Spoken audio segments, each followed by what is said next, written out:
Let's begin with without prejudice. What does that mean in this dismissal?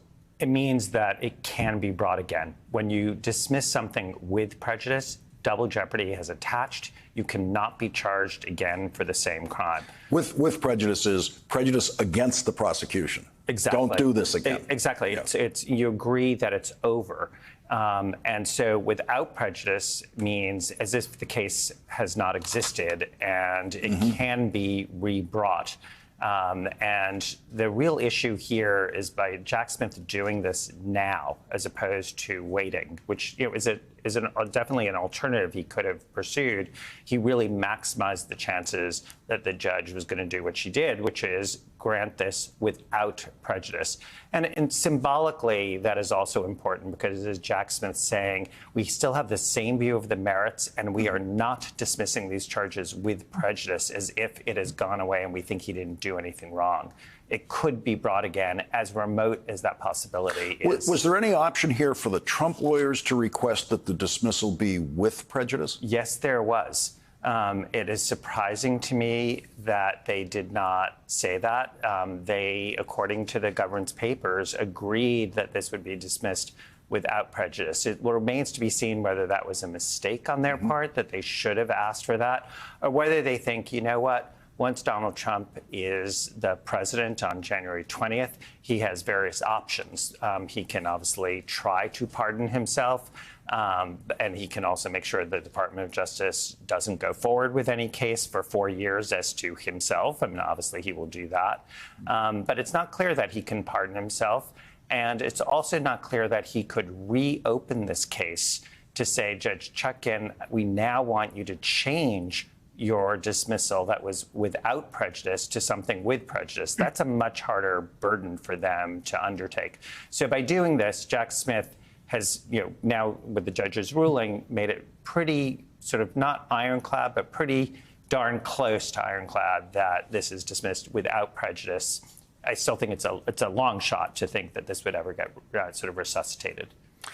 Neil Katyal, does this wrap up the January 6th case in such a way that it allows the special counsel to write a report on that case, submit that report to the Attorney General, and then have that report made public? Yes, all of those things can happen. And just to rewind the tape, what Jack Smith did today is he said he had to dismiss these two indictments, or dismiss his indictment because of two memos written by the Justice Department in 1973 and 2000 that forbid the indictment warrants of a sitting president. Now, those didn't directly control this case because Trump was a private citizen when he was indicted, so it wasn't like 73 or 2000, in which the question was, could you, for right away, indict a sitting president? But the Justice Department today concluded that the same logic applies. And I think the most important point about this, and it'll come out, I suspect, in the final report, is this is a really good example of the Justice Department being principled. I think it's in the finest traditions of the department. The Justice Department could have, read those two memos, said they don't apply, that this case is different because it's not the same. It doesn't involve, it involves someone who's indicted before he was president and the like. But they did none of that. They just, stuck to the law, stuck to the memos that had been written before. And so when Trump gets off these charges today, I think it's important our viewers know he's not getting off them because A, he's innocent, or B, because Trump pressured and intimidated Smith into dropping those charges. He's getting off because of a longstanding Justice Department policy.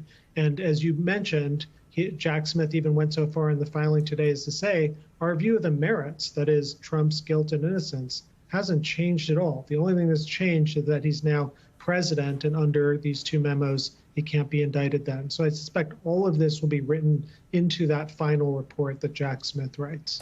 And Neil, you were involved in drafting guidelines for special counsel in the Justice Department. Is it likely that this report will be public? Yes, I think almost certainly. When we wrote the regulations back in 1999, it was right after the Ken Starr, Whitewater, Monica Lewinsky report, which I think everyone thought was horrendous. And at the time, there was a belief that these reports would largely stay more confidential. But every special counsel, Lauren, since has disclosed through the Attorney General, has made a public report. And I think it's because public confidence in the administration of justice requires it. And here it's really, I think, particularly important because remember, so many people are being prosecuted for January 6th, going to jail for January 6th, including new people just indicted today. And it would be very anomalous if the kind of person at the top of that wasn't subject to any form of accountability, even if it's just a public report, whereas everyone else gets essentially the hammer. So, Andrew, I know there are people out there wondering, why didn't Jack Smith and Merrick Garland fight these cases all the way to the last day, till January 20th, Inauguration Day? What are the advantages to Jack Smith making this decision to wrap these cases this way now? Yeah, that's a great question. So I think there are pluses and minuses, and I think the audience members can make up their own mind.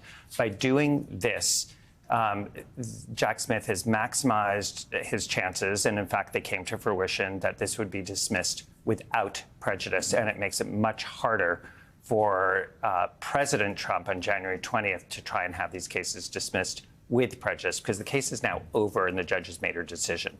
If he had waited, the advantage of waiting would be, you know what, we're not going to do your work for you. If you want to dismiss this case, you have to do it, and you take whatever hit comes from that. If you're going to dismiss it based on these Office of Legal Counsel memos, Department of Justice policy, you're going to have to do it. We're not going to do it. But if that happened, there's no question that Trump's Department of Justice would have said this should be dismissed with prejudice. So viewers can decide which one they think is better, whether, yes, this does make it clear that Donald Trump is not taking the action. But on the other hand, I think that what Jack Smith did here is, I think, really helpful in terms of sending the right message that they want to send about this case, which is it's not based on the merits.